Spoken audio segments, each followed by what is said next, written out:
जो लोग मानवतावादी हैं, अगर दूसरे समाज का किसी भी समाज का है वो भी आपके समर्थन में खड़ा है आज।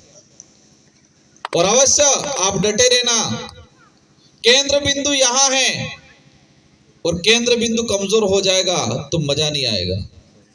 केंद्र बिंदु भले दो जने रहे, बिकने वाले बिक जाए, लेकिन एक दिन उनकी पीढ़ी, आने वाली पीढ़ी उनको जूते मारेगी, देखना जो बिक रहे हैं।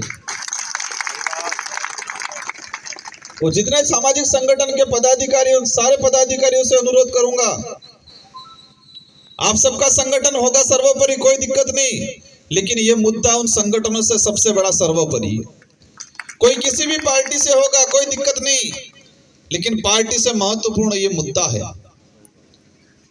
यहाँ के पेड़, यहाँ के ऑक्सीजन, पार्टी देख के ऑक्सीजन नहीं देती है कि ये कांग्रेस का इसलिए इसको ऑक्सीजन नहीं मिले, होता है क्या? इसलिए लड़ाई हमारी सबकी है, आप सबको तरीके से लड़ना है और हम पूरी मदद करेंगे। और मैं आज इस कार्यक्रम के माध्यम से छत्तीसगढ़ के जो नेता है उन नेता को कहना चाहूंगा, और मैंने सुना पिछली बार कुछ लोग कह रहे ये कांग्रेस ने किया, कुछ लोग कह रहे बीजेपी ने किया, और मैं कहता हूं दोनों ने मिलकर ये काम किया है। अभी भी वक्त है, ये 3-4 गांव वाले विरोध नहीं कर रहे, पूरा देश विरोध कर रहा है। और छत्तीसगढ़ के सारे नेताओं को कहना चाहूंगा मैं, अगर आपका जमीर जिंदा है, आप सच में राज्य प्रेमी हो, जनता के हितैषी हो, देश प्रेमी हो, तो इस आंदोलन में साथ दे। और एक बात मैंने आज ज्ञापन में मैंने पढ़ा कि हमारा देश लोकतांत्रिक है, हमारे यहाँ विधायिका होती है, और छत्तीसगढ़ की विधानसभा में प्रस्ताव लिया गया है कि इसमें कोई खनन अब नहीं होगा, और आज इसका भी अवहेलना, मतलब छत्तीसगढ़ की विधानसभा के अंदर जो प्रस्ताव लिया गया है उसका भी अवहेलना हो रही है। न्यायालय ने भी इसको लेके कोई फैसला सुनाया है। इसका मतलब ये हो गया कि ये हसदेव खतरे में नहीं है, हसदेव के साथ संविधान भी खतरे में है और देश भी खतरे में है, लोकतंत्र भी खतरे में है। हसदेव अकेले की बात नहीं रही है, यहाँ के आदिवासी के अकेले की बात नहीं रही है, संविधान की बात रही है, देश की बात रही है। और आप निश्चित रहना, हम राजस्थान से और हम दावे के साथ कहते हैं कि अगर छत्तीसगढ़ में आंदोलन होता है, छत्तीसगढ़ में आप लोग संघर्ष करते हो, उसके बराबर हम राजस्थान के लोग भी आपके समर्थन में खड़े रहेंगे। आप लोग संघर्ष करना है, और जो लोग फर्जी ग्राम सभा बना के, जो लोग इधर इधर कुछ लोभ लालच में आके चले गए हैं, इन लोगों का जमीर मर गया है। और आप लोग कह रहे हो पुलिस प्रशासन परेशान कर रहा है, पुलिस प्रशासन को लगाया इसलिए जाता है कि ये जाए रोके काम। आज अंग्रेज चले गए, लेकिन अंग्रेजों के द्वारा जो नीतियां बनाई गई थी वो आज भी फॉलो हो रही है।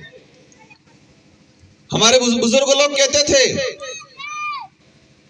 आजादी के बाद जब छोटे बच्चे पूछते थे बड़े बुजुर्गों को कि आजादी मिली अब बढ़िया है, तो पहले क्या होता था, तो बड़े बुजुर्ग कहते थे पहले काला कानून होता था यूं। तो फिर हम बच्चे पूछते थे कि काला कानून क्या होता था, तो आजादी से पहले राजा जो कहता वही कानून होता। राजा सेनापति को कहता ये दिन नहीं रात है, तो सेनापति कहता यस सर ये दिन नहीं रात है। और सेनापति सेना को कहता कि ये दिन नहीं रात है, तो सेना जानते हुए भी कि ये दिन है रात नहीं है, फिर भी सेनापति ने कहा है, इसलिए यही कहती कि यस सर ये दिन नहीं रात है। और वही आज हो रहा है, वो हसदेव में हो रहा है। कई पुलिस वाले मन से अंदर चाह रहे होंगे कि ये नहीं करना चाहिए, लेकिन उनके एसपी ने कह दिया है कि ऐसा करो, तो यस सर करना पड़ेगा। तो अंग्रेजी व्यवस्था में जो चल रहा था हुकुम वाला सिस्टम, ये दिन नहीं रात है, वही काला कानून आज चल रहा है। इसलिए आप सबको संवैधानिक तरीके से, ये लोग चाहेंगे कि ये लोग कुछ हरकतें करें, हमें नहीं करना है, हमें संवैधानिक तरीके से लड़ाई लड़नी है। और इस लड़ाई में पूरा देश साथ में है। कुछ मीडिया वाले आए हैं, उनको धन्यवाद देना चाहूंगा लेकिन आपके चैनलों के माध्यम से उन देश के नेशनल मीडिया वालों को भी मैं कहना चाहूंगा कि आप लोगों को डूब मरना चाहिए। देश खतरे में है और आप छोटी छोटी न्यूज़ें दिखा रहे हो। यहाँ लोग धरना दे रहे, 10 साल से संघर्ष कर रहे, यहाँ लोग 300 किलोमीटर तक चल रहे हैं और नेशनल मीडिया के कहीं आप जगह नहीं दे रहे हो। और किसी अरबपति की पत्नी क्या पहन रही है, कौन सी साड़ी पहन रही है, वो दिखा रहे हैं। किसी अरबपति के घर में कुत्ता क्या खा रहा है, कौन सा बिस्किट खा रहा है, वो दिखा रहे हैं ये लोग। इजराइल में वो हो रहा है, वो दिखा रहे हैं। पाकिस्तान में ये हो गया, वो दिखा रहे हैं। लेकिन हमारे भारत देश के अंदर छत्तीसगढ़ हसदेव में क्या हो रहा है, वो नहीं दिखा रहे हैं। ये सरकार नहीं, मीडिया वाले भी, कई मीडिया वाले इन लोगों के गुलाम बन चुके हैं। उन चैनलों वालों को कहना चाहूंगा, आप राष्ट्र की बात करते हो, देश की बात करते हो, तो छत्तीसगढ़ आओ, हसदेव को देखो कि जंगल में क्या हो रहा है। अभी 22 टोटल माइनिंग का देखा मैंने, इसमें 3 तो राजस्थान के लिए और बाकी 7 अन्य के लिए।